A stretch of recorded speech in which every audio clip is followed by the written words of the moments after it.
Welcome to Books of Our Time, produced by the Massachusetts School of Law and seen nationwide.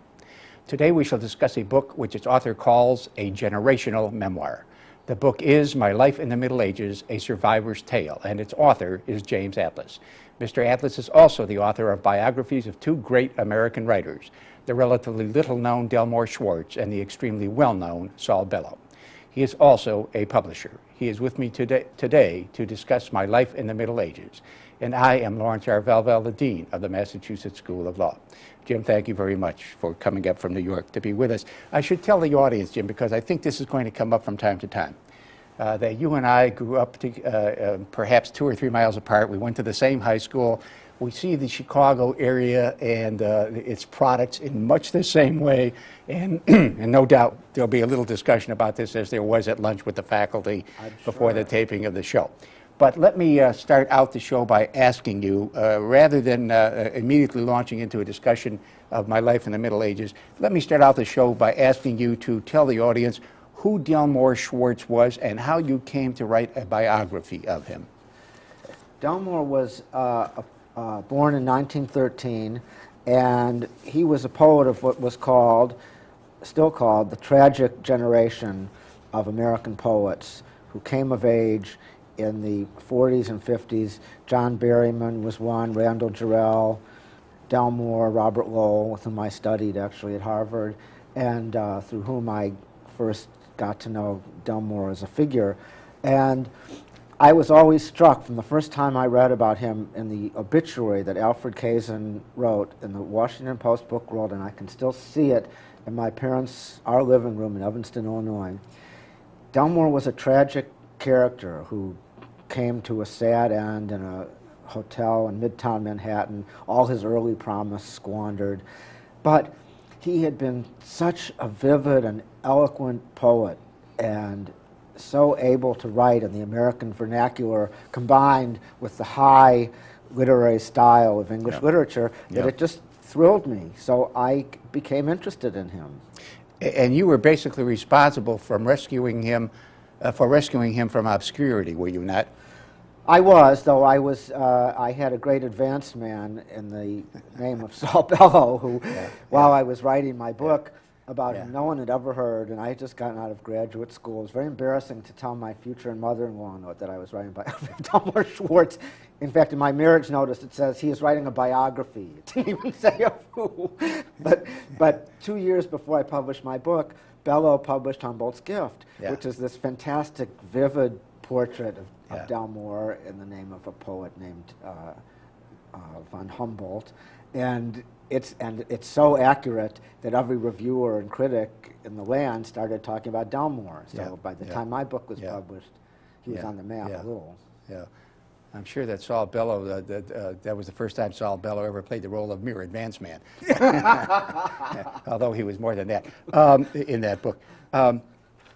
Let's turn briefly to Bellow. How did you come to write a book about Bellow? You spent a lot of time with him, I gather. Why don't you discuss that? Why don't you tell us who else you spoke with about Bellow, and what is your take on Bellow? I got interested in Bellow almost inevitably, I would say, because, as you mentioned, I'm from Chicago. Bellow came from exactly the same school and generation as my own parents, and I was deeply curious to know about that period. You know, Bellow called himself an anthropologist among his people, the tribe of Chicago Jews, and I also wanted to be an anthropology major, maybe, in Bellow's class. And so after I finished Delmore, in which Bellow and Delmore's life were very intertwined, then I thought of doing this. It wasn't easy, because when I first approached him, even though I'd met him while writing about Delmore, and then I'd written a profile of Bellow himself, he said he's not ready yet. He's not ready to be measured for his coffin, and it was premature. And then he said, well, someday. As I recall, he was 72 then, and he also had a house near me in Vermont, so we would we visited on occasion. And finally, after a couple years, I went to look at the archive at the University of Chicago, fantastic thousands of papers, including an unpublished novel and other great, interesting, fascinating correspondence. He was the last great literary correspondent. I thought, I'm just going to do this book. Mm-hmm. Mm-hmm. And so I wrote to him, and I said, I'm just going to do this book. Mm-hmm. And then a few months later, he wrote me back, referring to a piece I'd written in the New York Review of Books about his best friend, Isaac Rosenfeld, and made it clear that we were in contact.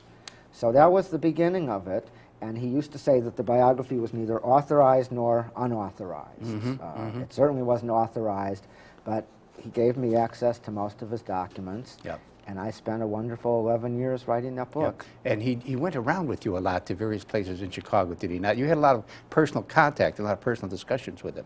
I did.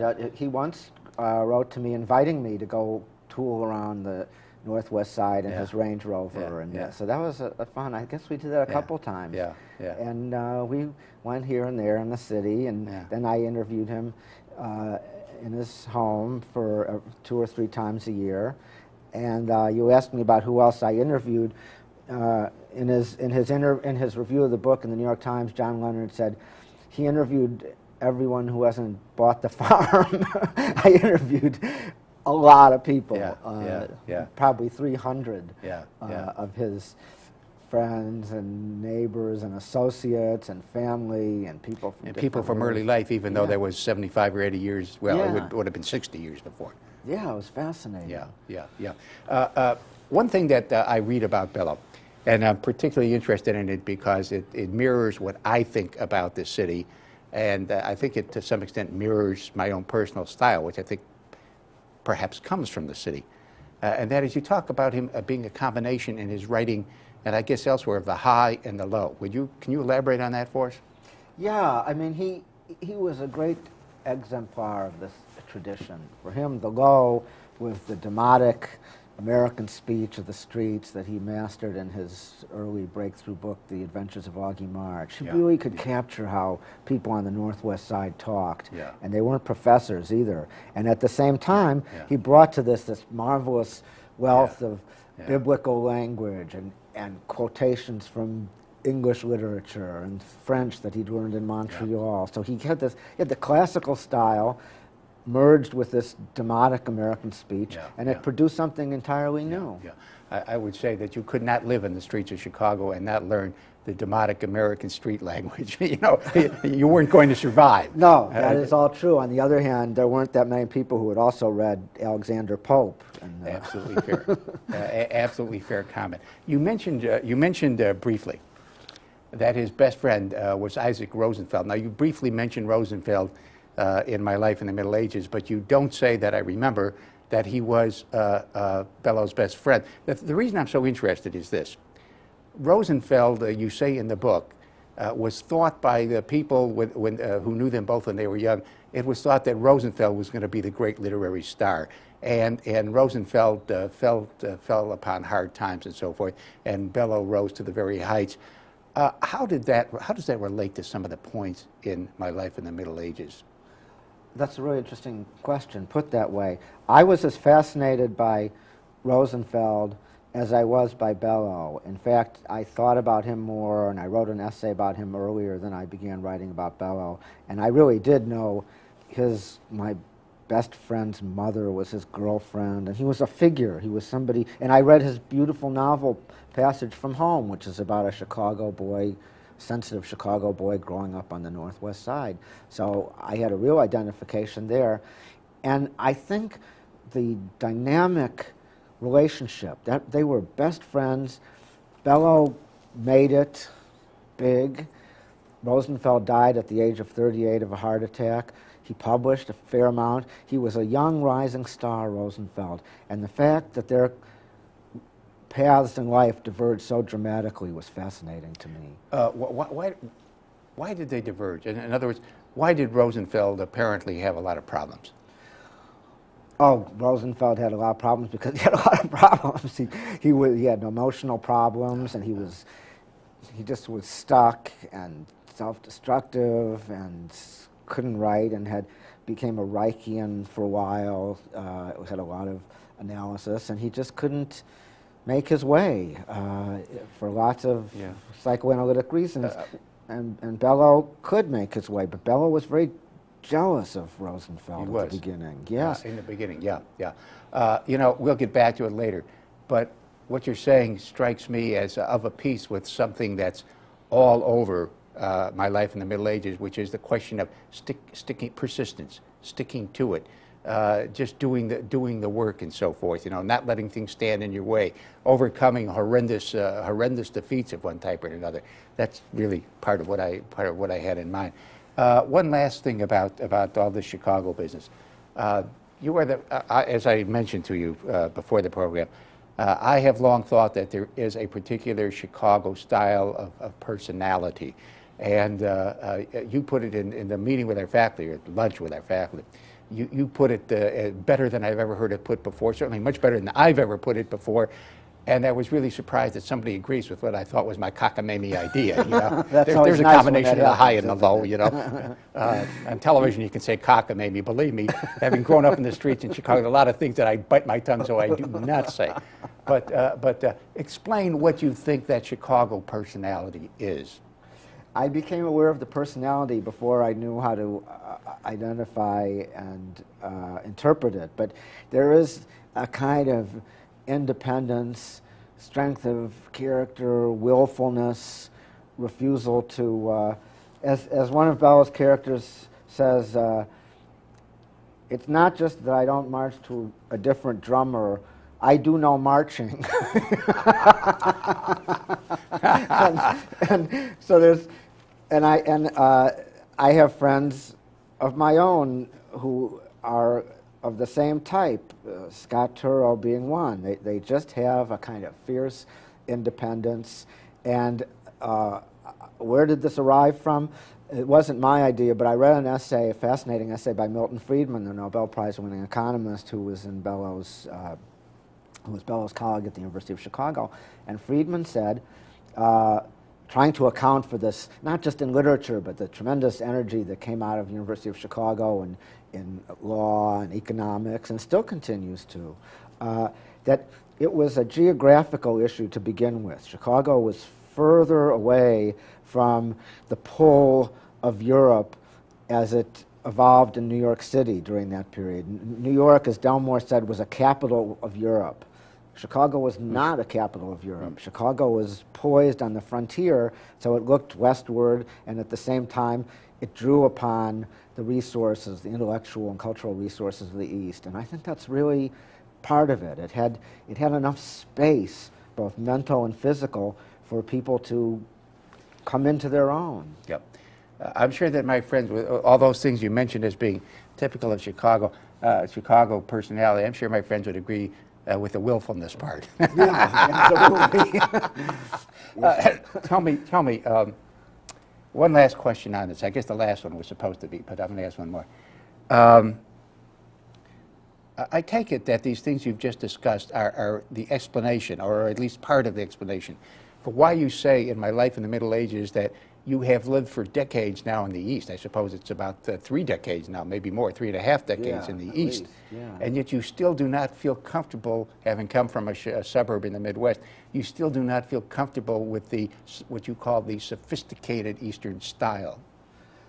Yeah, I mean, I'm not exactly, what do they call them, hayseed myself. I can get by. None of the critics have accused you of being a hayseed. Yeah. I can get by, but I do feel a tremendous attachment to the spontaneity of that world, to the way one is accepted for who one is.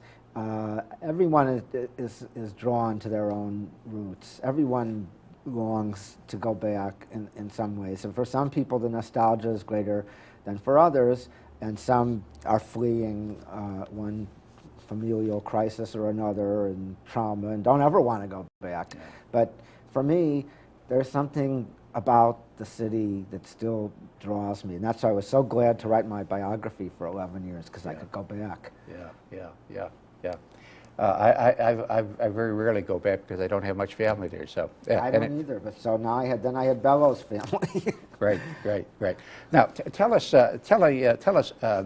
how you came to write My Life in the Middle Ages, and especially what you call the generational aspect, the generational memoir aspect of that book. And I'd appreciate it if, in discussing how you came to write about it, you might tell a little bit about that piece on failure that you wrote for the New Yorker, because that almost seems to have broken a dam in people's minds, judging by the correspondence you got.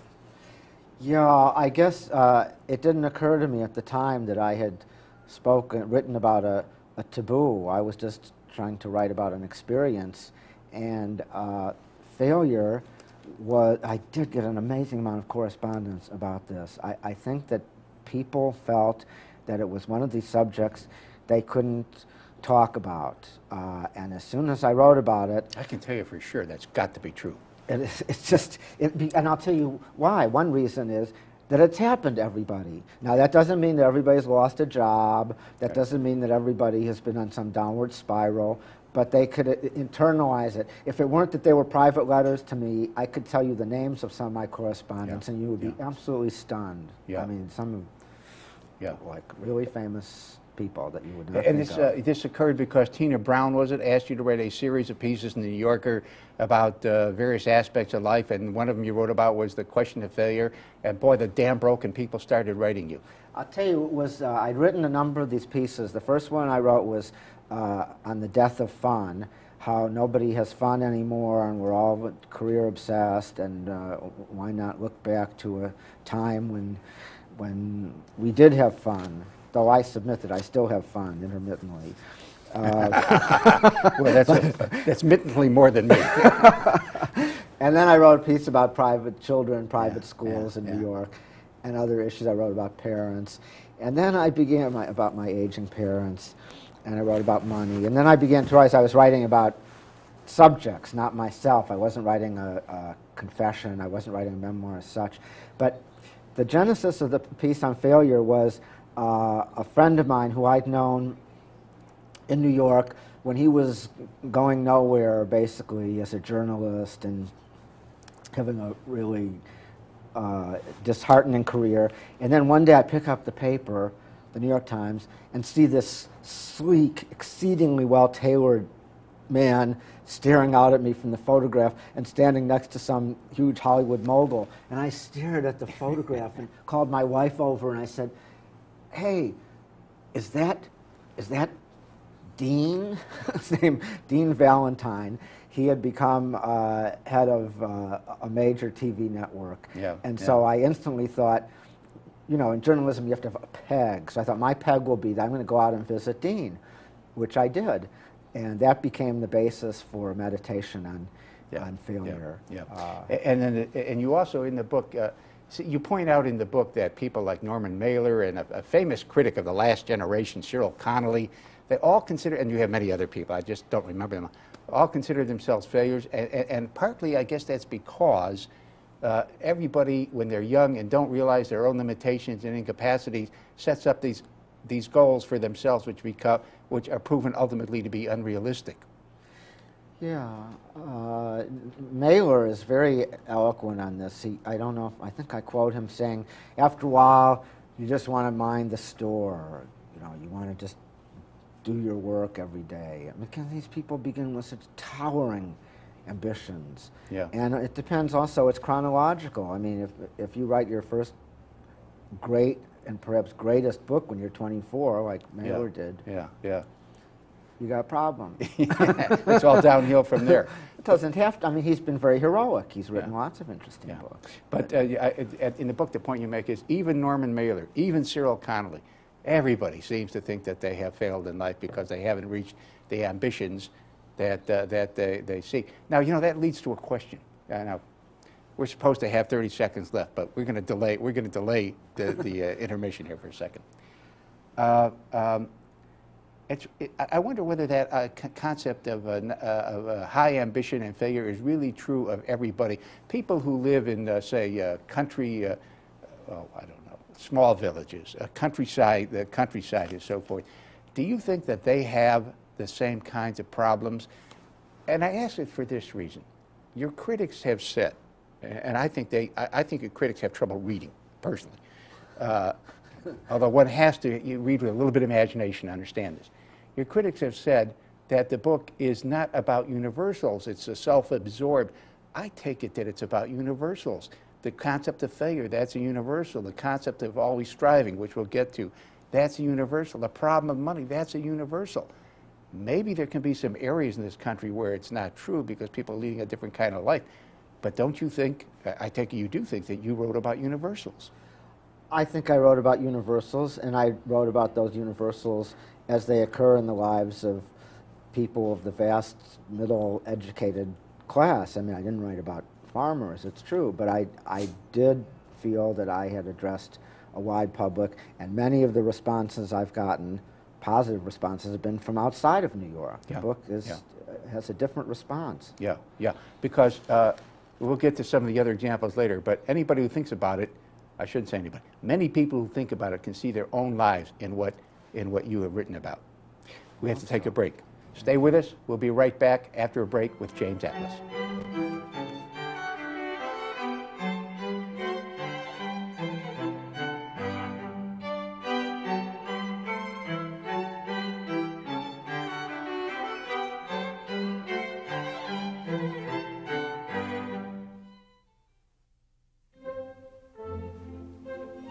Two words for you. Pop quiz. Ready? Name any funny movie. A drama. Name a mystery. And one more thing. Name the movie your kids saw today in science class. Know what really matters. Know about your kid's school. And know about your kid. Find out 100 ways to know more, do more.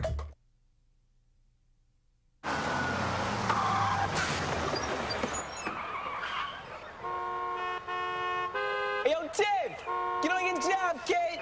We got school, yo. I see you in the window, man. You want me to do? I got the bus here, man. I got connections. We holding up traffic. Let's go. I'm not letting you waste your life like that, yeah.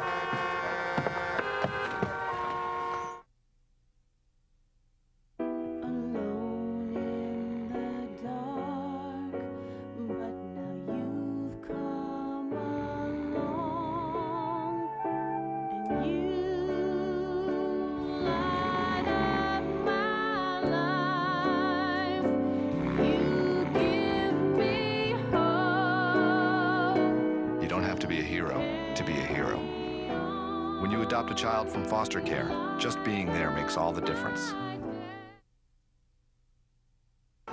Don't walk. Don't walk. Walk. Do not enter. Hot dogs. Definitely like hot dogs. Motorcycle club. Everything must go. Ghostly ghouls. Don't look at that, Teddy. Body piercing. Ouch. Everyday moments can become teaching moments because learning starts long before school does. Give your child the start they need at bornlearning.org.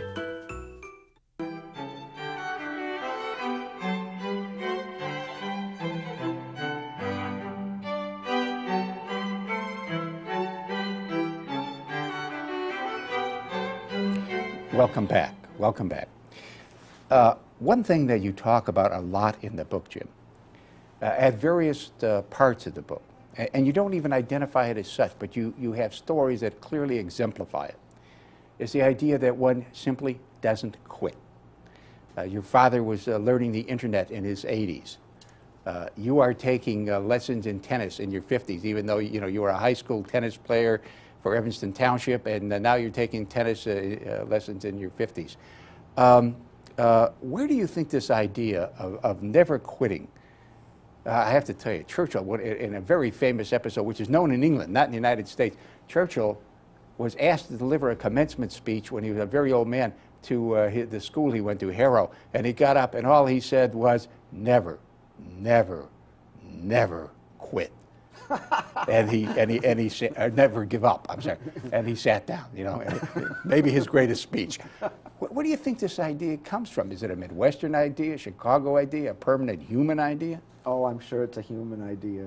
It's prevalent in Chicago, but it's a human idea. There's this impulse that we have.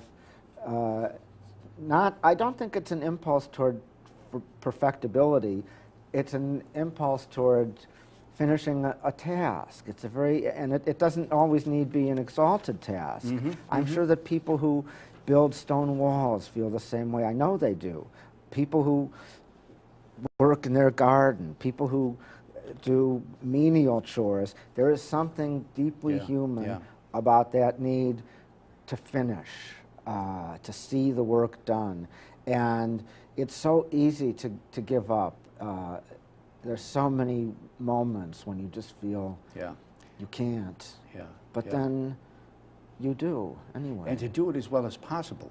Oh, yeah. Yeah, Tiger Woods, you know, they've been writing stories in the papers now. The guy was on top of the world. He won 9 championships one year. And the next year he starts revamping his swing so that he can do better. And it cost him for about 1.5 years. He became inconsistent. Now he's back on top of the world. What an example. The guy was making tens of millions a year and winning everything, and he starts trying to improve himself again. That really fascinates me, I must say, because it takes improving yourself takes a great risk. It requires a great risk, because once you've figured out what you're capable of and what you can do, then you want to stay with that. And a great writer or a great performer in any area has to push beyond that. That's where it becomes interesting.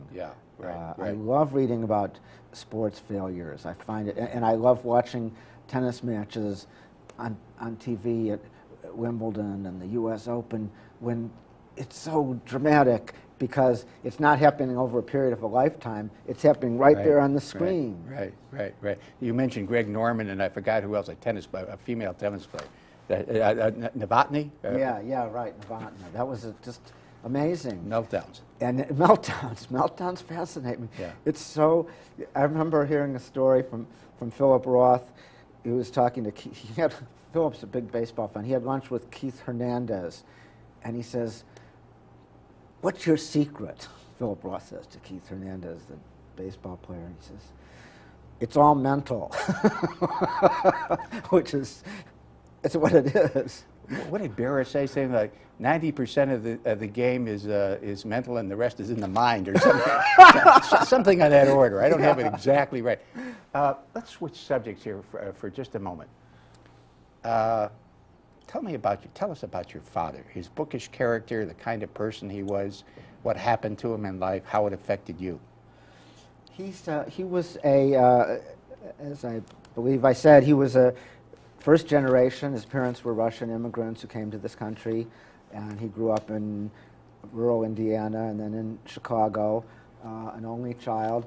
And he had those immigrant parents who were always pushing their sons and daughters into, especially sons in those days, into professions. Got to have a profession. He should be a doctor. He loved playing the oboe. He was a very musical person and pianist. But it so ended that he went to medical school. And he was a good doctor, I'm sure. I never felt that he really had his heart in it. It wasn't his true passion, his true vocation. But that's what he did. And then he retired very early when he was 57 and had, I think, a very rewarding last 3 decades in which he followed his own pursuits, musical and literary. And yet it was always a source of some pain to him that some of his friends from Chicago had done more. Some had built great fortunes. There's always this comparative element.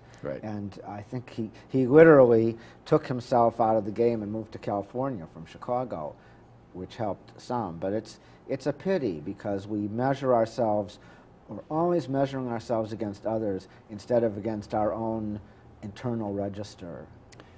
One of the things that really apparently had a great impact on your father, which you've alluded to, is the fact that so many people became wealthy. And then again in the 1990s, in New York, when everybody was making, everybody a certain stratum of society was making money hand over fist. Intellectuals in New York you describe as being very disgruntled and thinking something's the matter with them because they weren't making that kind of money. I mean, haven't we really just gone way too far overboard in this country and lost the idea, which you allude to, more than allude, you talk about it, lost the idea that you've got to be satisfied with what you are and what you can do, and you've got to push that if you want to be a happy person. You've got to push, but you've got to do that if you wish to be a happy person. One friend of mine who's a journalist said, "Why are you even comparing yourself to these people? You're a writer. That's what writers make. That's the life you chose." And it is a fact, which I don't talk about in the book, and which it's hard to say without sounding pious, but one of the things, of all the things I have to worry about, one thing I don't have to worry about is the sense that I wasted my time. I feel that I've done, my vocation has been useful culturally to a certain number of people, that I've done as much as I could possibly do. Not that I'm finished, but that I tend to do as much as I could possibly do, and to acknowledge those limitations. And the outpouring of cash in New York is a tremendous distraction. I mean, we don't have a middle class there anymore in essence, and so it faces you every day. And I don't actually want anything. I just don't want to know about it. I don't. You know, I could not agree with that more. In New York, not only is it all around you everywhere, when you walk down the street on Park Avenue or Madison Avenue, but the Vanity Fair, the New York Times social pages, it's just thrust in your face everywhere. And, you know, one sympathizes with the New Yorkers, one sympathizes with your father, you know, thinking, because Chicago, I don't know, maybe you disagree. I thought Chicago was an extraordinarily materialistic society when I lived there. Definitely. Yeah. Materialistic without the culture, although it did have its symphony and its opera and its art institute, but somehow it did have this kind of brutal materialism that Bellow decries in all his novels. You know, there seems to me to be a certain contradiction. My question relates to, is there a contradiction, and if so, how do you explain it or how do you resolve it? Between one idea that you talk about, the idea that you never quit, and you never quit in the quest for improvement, and the other one being, well, you got to learn what your limitations are. You got to stay within yourself. In baseball, they would call it, or in sports, they call it play within yourself. Don't try and hit home runs when you're 5'5" and weigh 135 pounds. How does one reconcile these two apparently, in a surface, contradictory things? Because if you're going to reconcile yourself, that's in a sense a form of quitting. That's well put. I guess you learn your limitations and then aspire to expand them. You know, that's to not limit them, to as they say in Buddhists, or maybe be within yourself and all that. But that's, you have to be within a self that's always changing.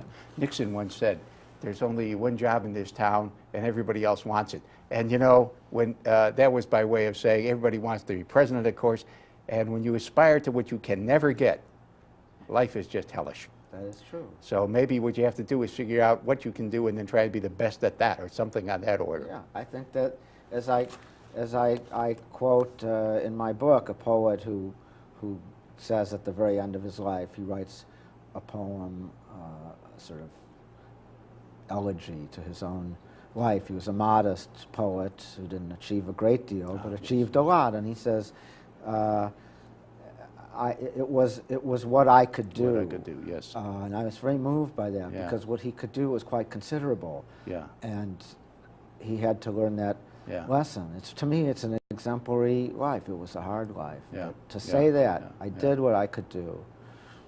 That poem, on the one hand, has that line has, on the one hand, both the seeds of realism and happiness and utter pathos.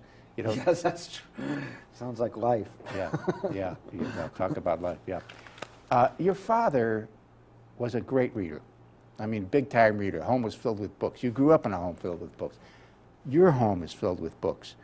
What effect did your father's reading have on you, And you know, what are some of the problems of the benefits and the problems of being a big-time reader today? The most obvious problem is how little time there is. I mean, I find this increasingly frustrating. I'm just overwhelmed by the onslaught of media in all forms, print and television, and all the implements we've devised to distract us from reading. I find that really painful. Reading is something that obviously requires a lot of time and a lot of patience. My father's favorite book was Ulysses, so you can imagine and he loved Proust also, and he's reading Ulysses to me and discussing it with me when I'm 15 or 16, and to me that was the template. That's what it meant to be a student. Yeah. So I still love to think about all the books on our shelves, and I could put together a replica of everything that we read that was important in those days, and they were very formative for me. Yeah. You know, there was a famous economist at Harvard in the mid-1900s, 1950s, 60s, 70s, Alexander Gerschenkron, and as I mentioned in the outline, he gave up reading newspapers because he wanted to read books. Yeah, I saw that. That was in your book. You quoted that. Well, it's in the outline that I gave. Oh, I see. Yeah, I was really, in fact, after I read that, I didn't read the paper yesterday. I read a book by Machiavelli about some general. Yeah. It was very gratifying. Well, you have to make time. If you want to be a reader, you have to make time. You have to give up something, you know. And as you point out, with the airplane magazines, the cell phones, the television, everything else that we have today, the iPods, so walk, blah, blah, blah, you know. And then when you do read a book, you realize you're reconnected instantly with why you read. My son showed me a story that he was reading the other day, and he wanted to discuss it with me, by Andre Dubus, Boston author, the first of the dynasty. And it was such a fantastic story, 20 pages long. We sat there and talked about it. That story was more gratifying than anything I'd read in a long time. You made a comment which I think all readers will agree with. It will resonate with them. You're off in a different world. I mean, your mind is filled with things that have nothing to... We may be in the studio, but if I was reading a book, man, I'm somewhere else. And sometimes that somewhere else is really a lot of fun. It is. It's, the idea of the reading life that you have when you're young, and my daughter has it. She's been sitting in the library at college for 4 years, reading and reading and reading, and it won't be that way forever. No. As a partner of mine once said, the world catches up with you, and you know you have to conform. Tell me a little bit, you know, as I've said to you, I think that my upbringing was not similar to yours, it was similar to your father's. Right. And I think that his upbringing had something in common with things that, his parents were Russian Jewish. But I think it has something in common with Italian Catholic mothers and their sons. I think it has something in common with Chinese American mothers and their daughters. Tell a little bit about, well, to put it bluntly, how the family life stifled him.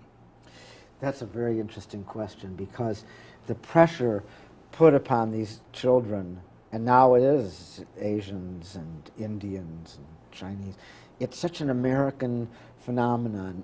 You know, you have to remember that the immigrants who came over here are the smart ones. Nobody's supposed to say that, but to get out of Russia in the 1890s wasn't so easy. So to begin with, the pool of immigrants is a pool of people who were shrewd and ambitious and determined, and I'm sure that's true of the new waves of immigrants. So on the one hand, that's very nurturing and, as they would say, empowering, but it also is stifling, and that culture, the notorious Jewish mothers of that period were no joke. I mean, you know, the story you've got in there, you've got to tell the story about the time he wanted to leave. He had a big fight, he wanted to leave, and what your grandmother did. Yeah, he was that my parents were what's that Shakespeare line from Macbeth? Cabins cribbed, confined, bound in by their mothers on both sides. Yeah. One in Rogers Park and one in Evanston. And the one in Rogers Park was more suffocating even than the other one. And we would go there to dinner on Sunday nights. And when he tried to leave one night, she hurled herself in front of the door and lay down in front of it and had a fit. And it's really crazy. Yeah, I mean, I've had things like that happen, and it's just really crazy. And one day when he didn't feel well and he had heartburn, she said, "You never had that when you lived at home." Which I'm sure I'm sure his wife appreciated it. That's almost like a television sitcom joke. It really is. You know what? Everybody Loves Raymond. That's exactly what they had in there recently. And I thought, oh boy, Yeah. that mother. Yeah. And I gather from what I read that, you know, Italian Catholic young men have a similar kind of a problem. And then there was that book about the Chinese American mother and her daughter, not Erica Jong. I forgot who it was.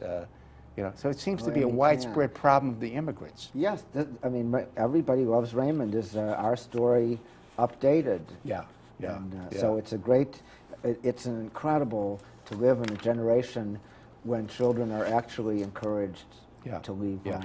But before we break, your maternal grandmother, I mean, for whatever, while she's hurling herself on the floor to stop your father, you know, from leaving, she also was a woman who, and this again, this is a very much an immigrant phenomenon, although true of others as well.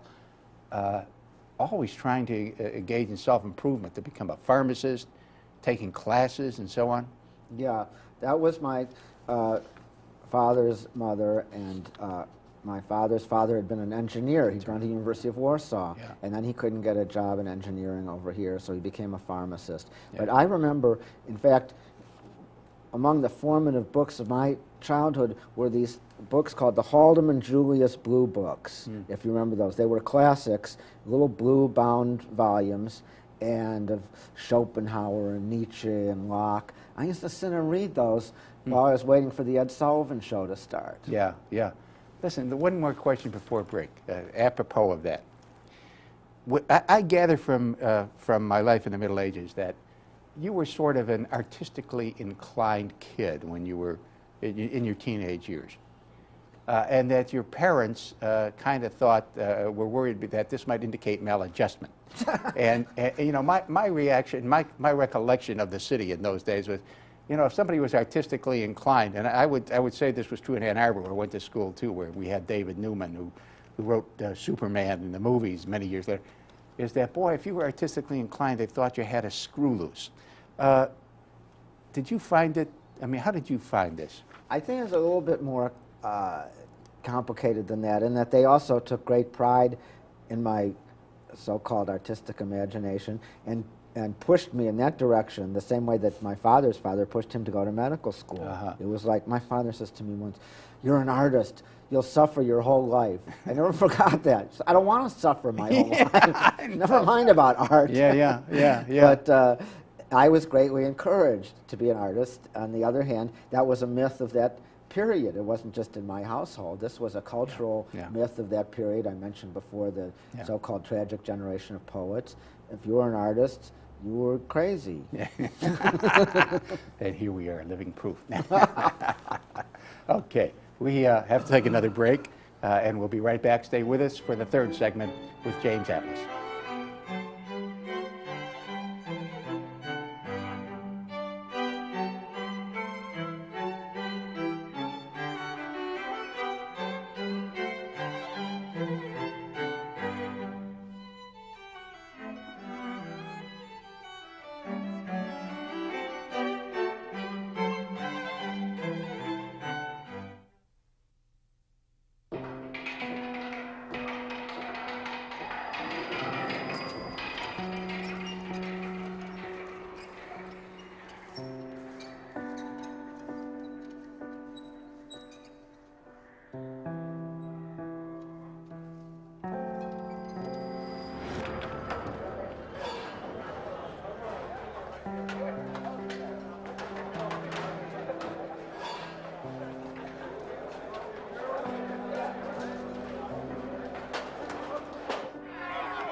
go to jail for a gun crime, and your family serves a sentence with you.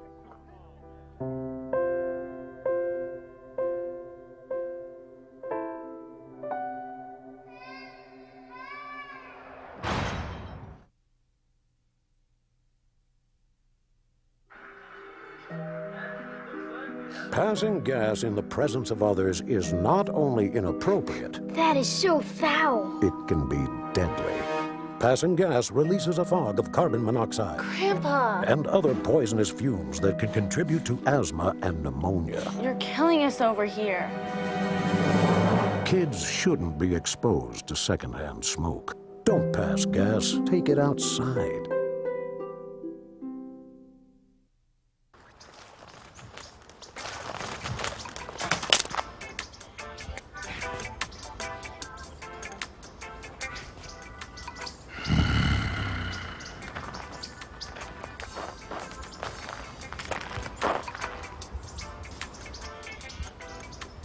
Oh, I'm sorry.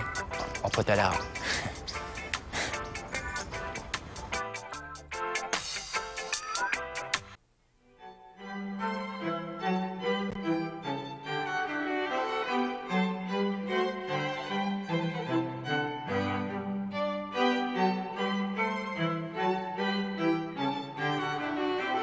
Well, welcome back.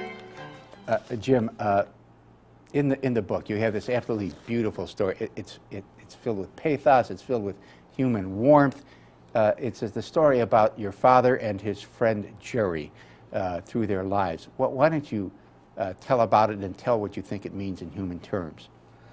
It occurred when my father was in the nursing home in just outside of Boston, and he was clearly near the end, and his friend, his oldest friend in the world, who he'd gone to high school with, who had gone on to become a very significant figure in Chicago and built a huge empire, they were still friends. He came to visit him, my father's friend Jerry, and my brother filmed this. He's a documentary film producer, and he had his camera, and he filmed this. And at first, they were having a good time, and they reminisced about girlfriends of 70 years ago, and it was just very touching to see how much in unison they were about their early experiences. But then the moment came for Jerry to leave, and they said goodbye, which was, you can imagine, difficult because they knew they'd never see each other again. Jerry's in Chicago, my father's in Boston. It's over.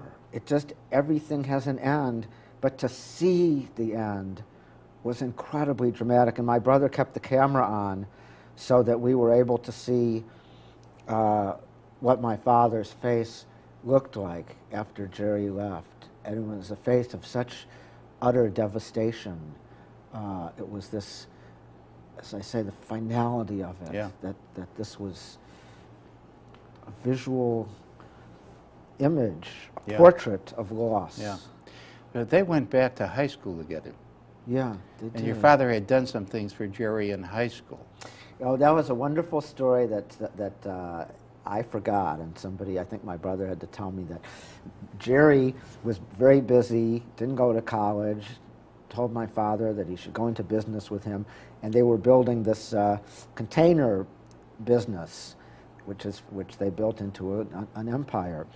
And he didn't have time to go to school, so he had no activities. And my father was editor of the yearbook. So he wrote in all kinds of activities for his friend Jerry. He said he was in the band, and he was on the newspaper, and he was in the glee club.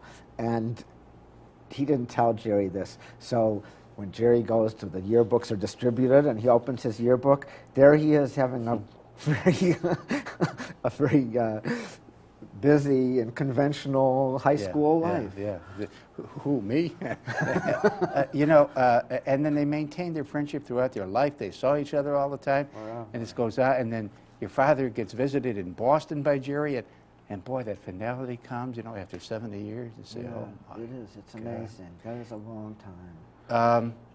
There was once you personally, I gather, went, or was it your father? I think it was you personally, went over to visit Jerry at his apartment in Chicago, because apparently his own father, who was the patriarch of the family and who had started the business, which is currently, as you say, an empire, had died.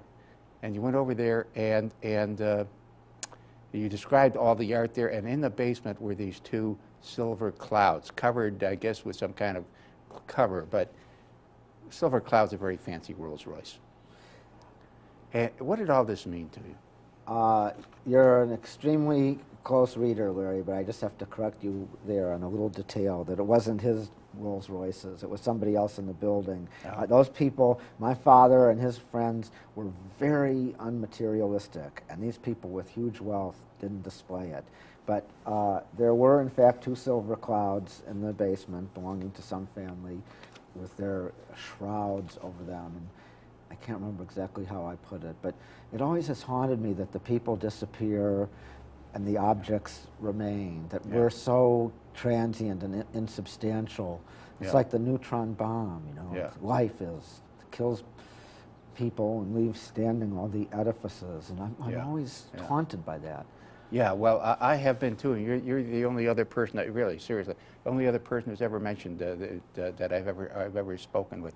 And as I said in the outline, you know, it put me in mind, at least. Although it's not apt, if you know the poem of the line, "Nothing beside remains" from Ozymandias, because here, it's Ozymandias, it's the statue here that's gone, and it's the silver clouds that remain, but you know, nothing remains. That's the art of our time. yeah, really, it's classical art.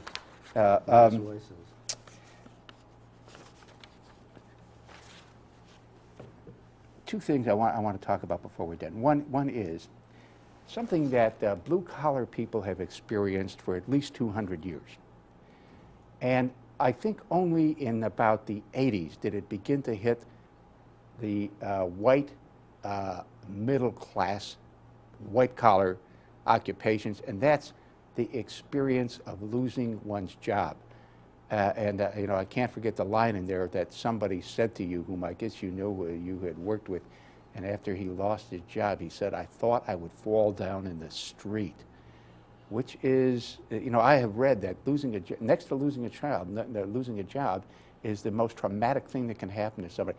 Tell us a little bit about how people in New York and elsewhere, I guess, white-collar people have reacted to this kind of thing, what it has meant to them, what they have done, who went on to future successes, who did not, and why. I don't mean who in terms of names, but no, but not in terms of names. But I am stunned by the drama of New York. It is Shakespearean. People who I don't need to name, at least 3 or 4, with huge profiles, went down. You see it, and you see it in the financial world. It's staggering. It's really amazing. You can have everything one minute and not have it the next. So I guess one solution to that is to not have too much. But yes, I've had friends who, I lost a job. I've had friends who lost jobs. And actually, this isn't in the book, but one of my friends lost his job, and his wife called and said, "Bob just lost his job. Could you come over?"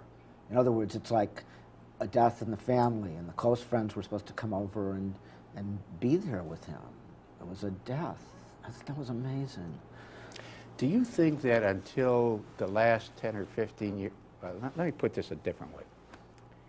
It's my conception, I may be wrong, that until the mid-90s, after a time when losing one's job had become a well-entrenched phenomenon, if I may put it in that perverse way, one didn't get a lot of sympathy from others, because the general idea was, there's something the matter with you if you lost your job. Certainly that would have been the case in the 50s and the 60s. But what's your sense of that? Oh, but I think the world has changed through globalization. I've seen this because I worked at the New York Times for many years, and when I was first there, we had what was uncharitably called deadwood. That is to say, people who no longer did anything and were in their 50s, but they were protected by this corporation. They just were going to be there until they retired, and we had unions, strong unions. Now, a lot of people I know who work for these big companies, Time and the New York Times, and also, they're downsized, as we know. And downsizing is actually, in a way, not their problem. It's a larger economic problem, but it's still terrifying. Yeah. I think any sophisticated person realizes that they didn't get thrown off the job because they're a drunk, but it's still scary. The world has changed. This destroys some people forever. Others end up saying years later that despite the horrendous nature of the experience, it was the best thing that ever happened to them because they've gone on to greater successes.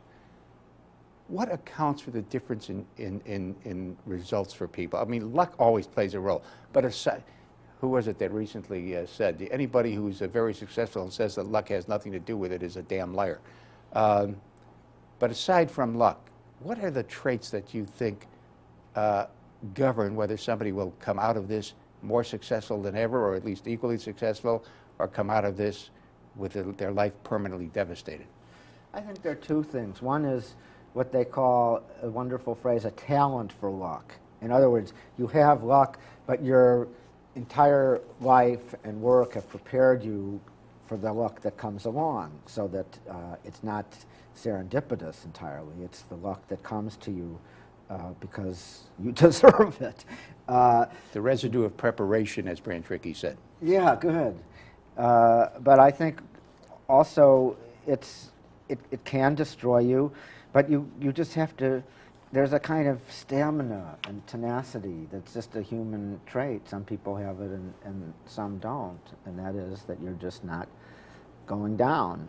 And have a peace with the idea that one doesn't quit.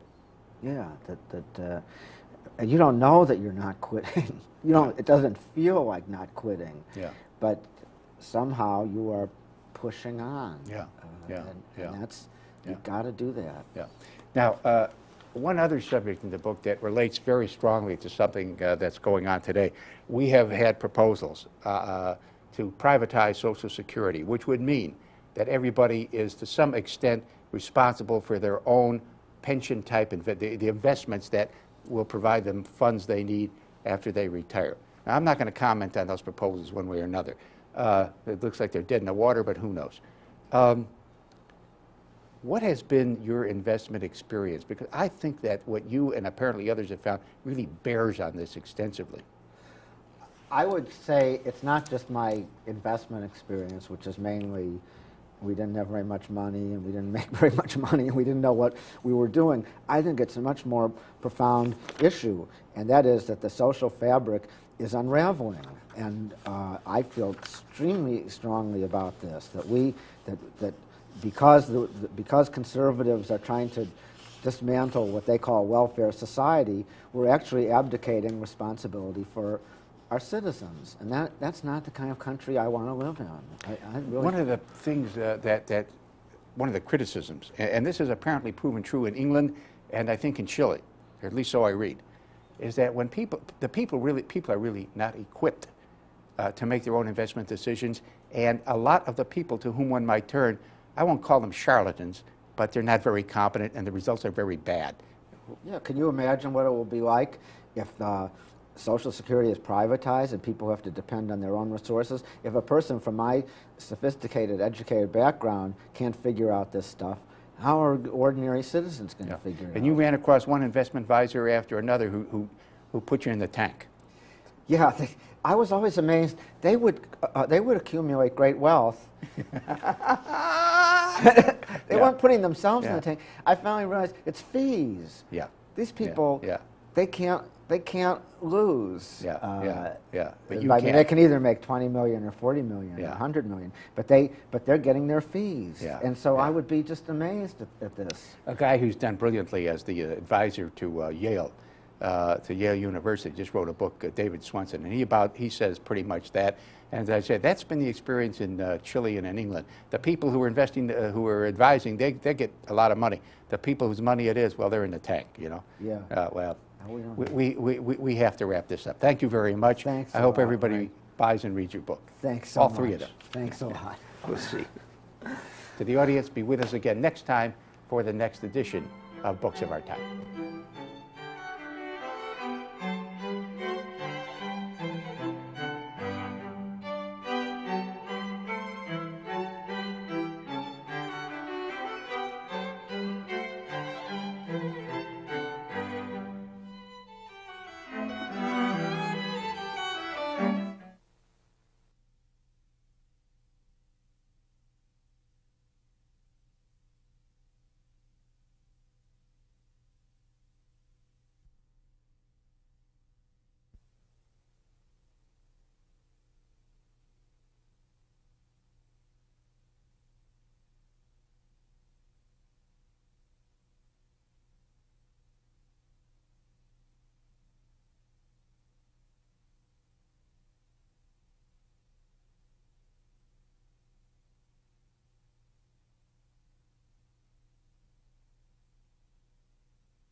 tell the audience who Delmore Schwartz was and how you came to write a biography of him.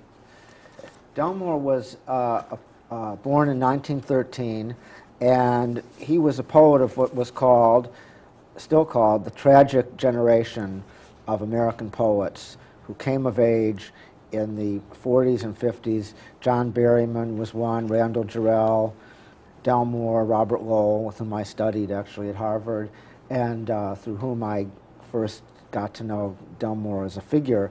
And I was always struck from the first time I read about him in the obituary that Alfred Kazin wrote in the Washington Post Book World, and I can still see it in our living room in Evanston, Illinois.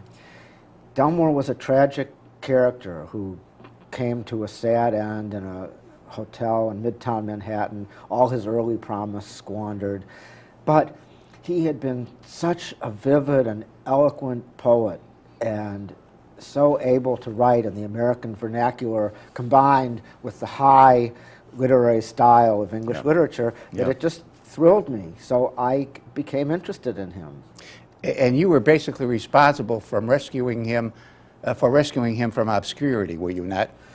I was, though I had a great advanced man in the name of Saul Bellow, who, while I was writing my book about him, no one had ever heard, and I had just gotten out of graduate school. It was very embarrassing to tell my future mother-in-law that I was writing by Delmore Schwartz.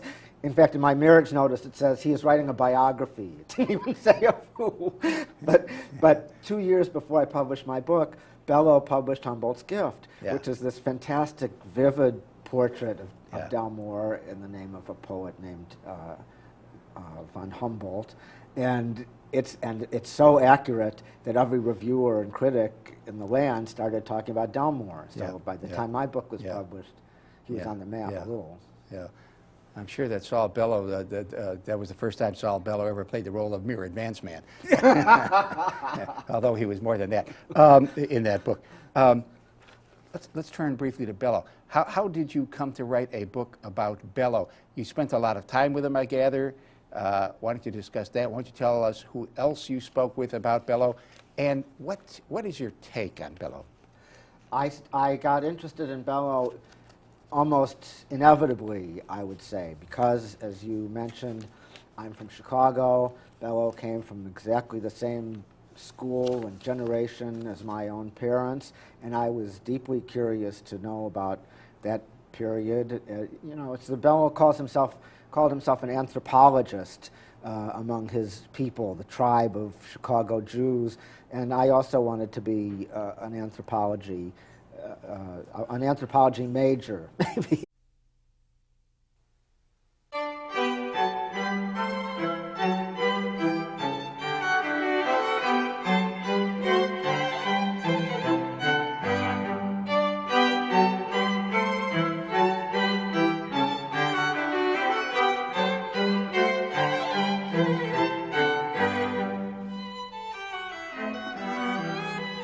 Welcome to Books of Our Time, produced by the Massachusetts School of Law and seen nationwide.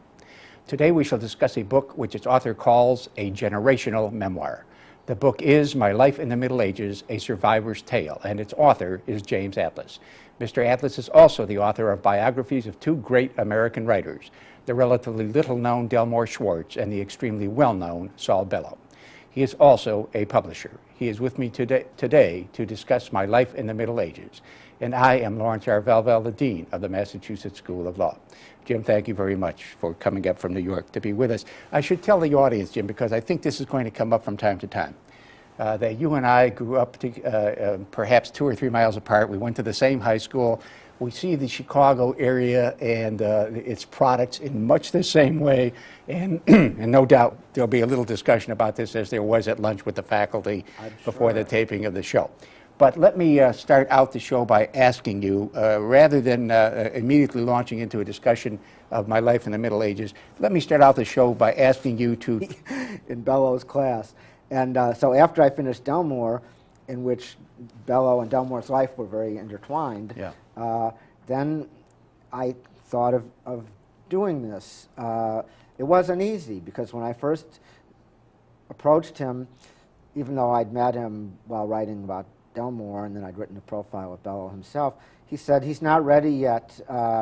He's not ready to be measured for his coffin, and it was premature. And then he said, well, someday. As I recall, he was 72 then, and he also had a house near me in Vermont, so we visited on occasion. And finally, after a couple years, I went to look at the archive at the University of Chicago. Fantastic, thousands of papers, including an unpublished novel and other great, interesting, fascinating correspondence. He was the last great literary correspondent. I thought, I'm just going to do this book. Mm-hmm. Mm-hmm. And so I wrote to him, and I said, I'm just going to do this book. Mm-hmm. And then a few months later, he wrote me back, referring to a piece I'd written in the New York Review of Books about his best friend, Isaac Rosenfeld, and made it clear that we were in contact. So that was the beginning of it, and he used to say that the biography was neither authorized nor unauthorized. Mm-hmm. It certainly wasn't authorized, but he gave me access to most of his documents. Yep. And I spent a wonderful 11 years writing that book. Yep. And he went around with you a lot to various places in Chicago, did he not? You had a lot of personal contact, a lot of personal discussions with him. I did. He once wrote to me inviting me to go tool around the Northwest Side in his Range Rover. And so that was a fun. I guess we did that a couple times. Yeah, yeah. And we went here and there in the city, and then I interviewed him in his home for 2 or 3 times a year. And you asked me about who else I interviewed. In his review of the book in the New York Times, John Leonard said he interviewed everyone who hasn't bought the farm. I interviewed a lot of people, probably 300 of his friends and neighbors and associates and family and people from early life, even though there was 75 or 80 years. Well, it would have been 60 years before. Yeah, it was fascinating. One thing that I read about Bellow, and I'm particularly interested in it because it mirrors what I think about this city, and I think it to some extent mirrors my own personal style, which I think perhaps comes from the city. And that is, you talk about him being a combination in his writing, and I guess elsewhere, of the high and the low. Can you elaborate on that for us? Yeah, I mean, he was a great exemplar of this tradition. For him, the low was the demotic American speech of the streets that he mastered in his early breakthrough book, The Adventures of Augie March.